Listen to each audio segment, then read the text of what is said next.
এই ঈদে দেশ জুড়ে কেনাকাটার ফুর্তি হবে শুধু বিকাশে, সাথে ডিসকাউন্ট কুপন, ইনস্ট্যান্ট ক্যাশব্যাক।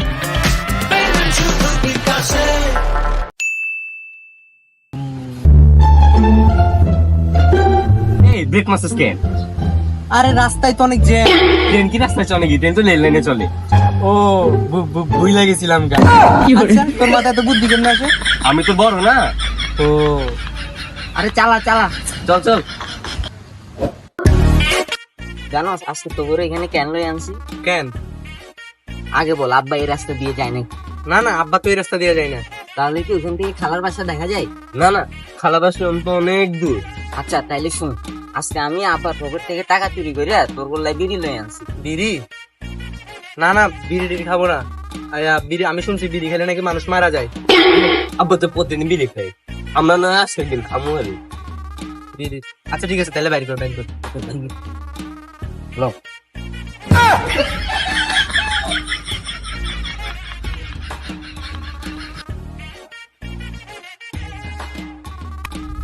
বুঝছেন ধনগার আজম ভাই, আপনি এই নামে ডাকলেন ভাই? কেন এলাকার সবাই তো আপনাকে এই নামেই ডাকি। সবাই ডাকে বলে আপনি ডাকবেন? আচ্ছা ভাই বাদ দেন, আপনারা যে জন্য আমার কাছে আনছি, আমার ঘরে 3 দিন ধরে দামরা খাসি বড় হয়ে উঠছে, ও ঘরে সুন্নতে খতনা করাই দেন। আমি তো ভাই মানুষের টাকা দিই, খাসির টাকা দিই না। খাসির টাকা দিতে ভয় লাগে। আরে ভাই খাসি মানে আমার 3 দিন ধরে ফলার কথা কইছি, ওগুলো আমি ভালোবাসি খাসি দেখি। এখন আপনি কি পারবেন? পারুম না মানে? এলাকা 10-10টা ফলার আমি কোপাইছি। পারুম না মানে কি? কুবাইছেন? আরে ভাই কাটছি। আচ্ছা ভাই আমি ভাবছিলাম আমার 3 দিনটা ফলারে সুন্নতে খতনা করামু, কিন্তু এগুলো লাগে পাঙ্গা দাও আর দুধের ফুটকি দিয়ে আঙ্গুল দাও একই কথা।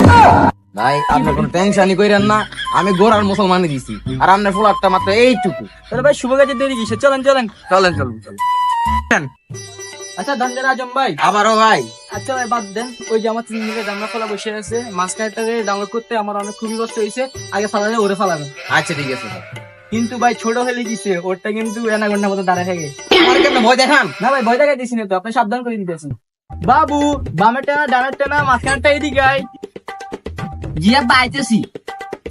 এই আব্বা আমার ডাকছে, মনে হয় টাকা দিই।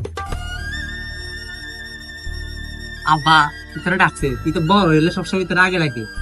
ভাই আমরা ছোট যেতে আঙ্গুরে ডাকে। ভাই এইটারে কিন্তু সামলাতে বহুত কষ্টের বউ।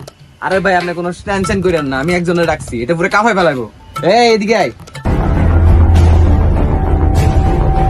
কই ভাই কই? আরে ভাই নিচে দেখেন। ও ভাই শুরু করেন।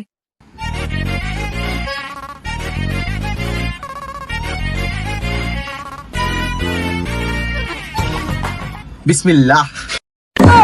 আস্তাগফিরুল্লাহ, ধন কাটতে যাবি জিগের এলাইছি। ওয়াল্লা গো কাটতে লাইলো গো।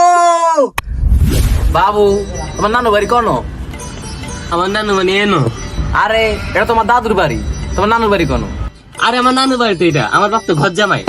আরে আমার ফোলা বেশি কথা কয় রে। বিসমিল্লাহ। তুমি আমার এনে মুসলমানি করে বেড়ানছো। তুই কেমনে বুঝলি? আমি সব বুঝি। এ আজিম না তোরে আমি গায়ে বেলা মুখাইতাছি। এরকম হুমকি আমি বহুত পাইছি, এটা না হলে 140 নাম্বার হুমকি হইলো। এখন সর কাটতে দে। বিসমিল্লাহ। চলে চলে চলে চলে রে চলে। মুততে পারি না, মুততে গেলেও চলে। আজকে শুধু দম কাটা আছে মেরে ভাই। চলে। আরে ভাই সময় যেতে না, কি করবো? চল চল নাহলে একটা পাথর নিয়ে আজকে খেলি। চল চল চল চল চল। চলে চলে চলে। আচ্ছা দাঁড়াও, ধরে মারতেছি। চলে চলে চলে। ভাই বে তুই নে। বাই বাই বাই, কিছু আপনি কে? আমার পুত্তর মাথায় আঘাত লাগে নাই, উঠিতে লাগছে। আমি তোমার কি গতি করছি? এটা তো তোমার বাবার ইচ্ছা ছিল। হালা তুই তো মানুষের মতো কাটস নাই, কাটছিস তো জানোয়ারের মতো। বইতেও পারি না, খারাইতেও পারি না। খারাইতেও পারি না, বইতেও পারি না। কথাটা সেম হয়ে গেল না? বাদ দে, কাট হালা রে।